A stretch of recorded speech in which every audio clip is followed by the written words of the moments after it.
So here is a whole, what we would call ribeye roll. So this is the ribeye again, and this would be prime rib if you wanted to buy this and cook it as prime rib. If you wanted to buy this and cook it, and actually you said, well, I don't need quite that much prime rib. Gosh, you can actually cut ribeye steaks off of here until you get the size of the portion you want to cook for prime rib. It's still prime rib, along with some ribeye steaks. This is in a vacuum bag.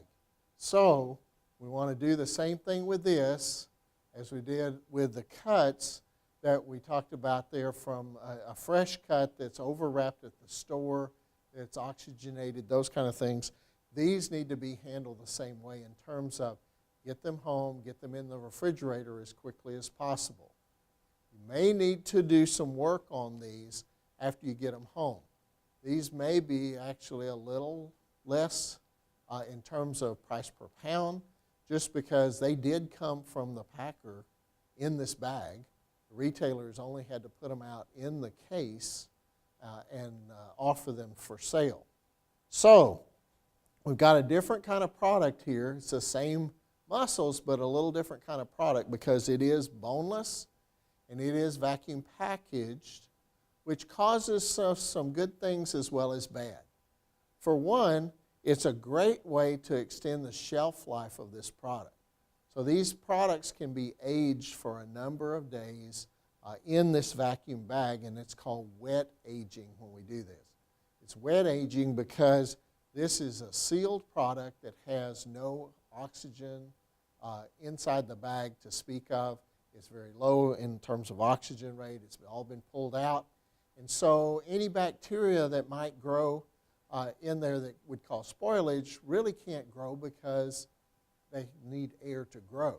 Here they don't have it. So it does extend the shelf life of this as long as we're providing the right amount of refrigeration to let that sit in there. It works better if we can keep it at the same temperature. So a lot of our home refrigerators, when we open and close the doors, the temperature goes up and down and up and down and up and down. If we're in a cooler like we have here at Rosenthal Center, or if you've got a refrigerator, a second refrigerator that you don't open as much, this would be a good place to put this, because the longer you can keep the temperature at the same temperature, it does a better job and has a longer shelf life. However, all vacuum packaged products, pretty much when you open the bag, are going to have what we call vacuum packaged odor. And when you have that little bit of that odor, it may have kind of a sour smell to it. And don't be alarmed, because we expect that to be there. And what that is a different bacteria called lactic acid bacteria actually produces some lactic acid. Well, there's lactic acid in the mussel as well. So it's not that it's creating anything that's not already there. But those bacteria sometimes create enough of that we get a little bit of that odor, and we're concerned that maybe it is it's going to create an off flavor, or it's spoiled, or those kind of things, and it is not. If you can let it open the bag, as we're going to do, and let it sit there for maybe 10 to 15 minutes, something like that, at the most, because we don't want it to get room temperature. But in a few minutes, that vacuum, that smell, that vacuum package odor should dissipate or go away. I opened the package with a knife and made sure that I didn't cut into the meat itself. And I did that more on this side, the bottom side of the ribeye. We didn't come along here where we might make a cut that would cut into the lean. We actually came along this side because we're going to do a little trimming on this side as well. So if I happen to cut into these muscles along the bottom side of the ribeye, I'm still okay. But I don't want to cut into my surface there where I'm going to really have the showpiece at the end of your cooking. So that's why we open the bag from this side. I'm also kind of careful in that there is going to, most of the time, be some moisture inside this bag. And most of the time it's going to be a reddish color, a reddish purplish color. We refer to that as purge. And it's actually water, because meat is 70 some odd percent water, that has some pigment associated with it. That's the pigment that causes meat to be red color that we call myoglobin.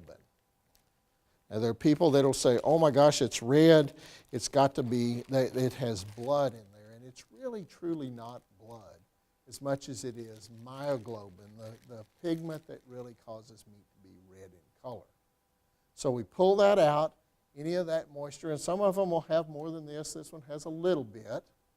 We're going to go ahead and discard that.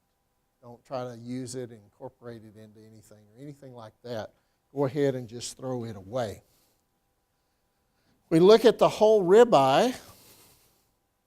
Now we're looking a lot like the one that we showed you, the two pieces that we showed you earlier. It does have a little bit of extra fat right here along the top. We might cut off just a little bit, but for the most part, this side, the top side of this cut, really needs no help. All we've got to do now is season it. So we'll season this with our spices in a few minutes. But for the most part, it doesn't need a lot, just maybe a little trimming. Along the top side, the side more toward the vertebra that came off of here, this is the tail. This would be the top of the animal.